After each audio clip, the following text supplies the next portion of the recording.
The gentleman from Georgia, Mr. Scott, is also the chair of the House Agricultural Committee, is now recognized for 5 minutes. Thank you, Chair Lady, very much. Ladies and gentlemen, there are great dangers to our financial services system when non-financial, non-verified information posted on social media platforms has more market influence than what is disclosed through our regulated process. And we on this Financial Services Committee have spent years debating the standard of care for financial advisors, for broker dealers, and investment advisors. It was a suitability standard for the financial advisors. And then there was a movement for a fiduciary standard. And then the SEC came out with the best interest standard. Now, regardless of where any of us on this Financial Service Committee stand, Democrats or Republicans, with regard to best interest versus fiduciary, we all agree that there should be some sort of standard, which leads me to this current situation we're in today. Where is the standard of care as it applies to Robinhood?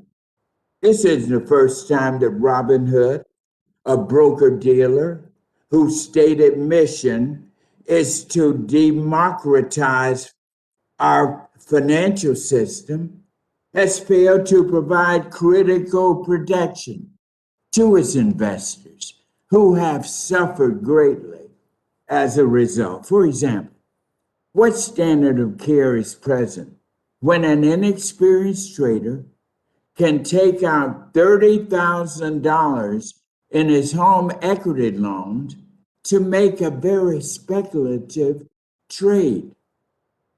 So how under standards of care is this allowed? Should Robinhood question the source of funds when consumers are borrowing money on their credit cards to speculate on risky trades?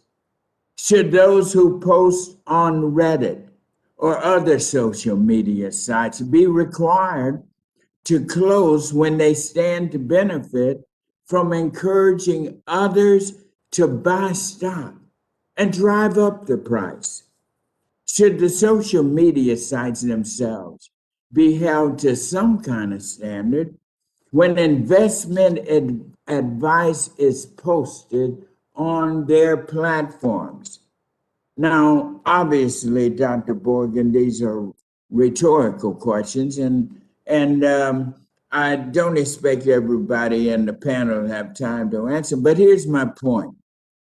My point remains that there is a huge hole in our regulatory structure when we are dealing with individual investors using platforms like Robinhood to trade stocks and options and are relying on sites like Reddit for investment advice and ideas. Is it simply because a platform is considered high-tech that the traditional rules put in place to protect the investors do not apply?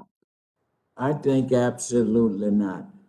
Now, Dr. Borgen, give me your thoughts on this predicament that we're in. So I will say you make a very interesting point about the need for thinking about consumer protections. And I think a primary issue that we need to think about are the utilization of these behavioral science techniques to encourage users to trade in a particular direction.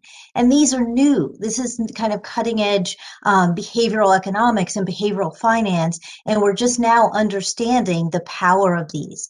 And so I think that it is critically important to understand, to regulate and understand these user interfaces the behavioral biases are being exploited. And I want to make a couple of points. I want to say that even knowledge of a bias isn't sufficient for it to mitigate the behavior of a particular user. And mistakes are made even when it's a large dollar type of transaction. Thank you so much. Thank you.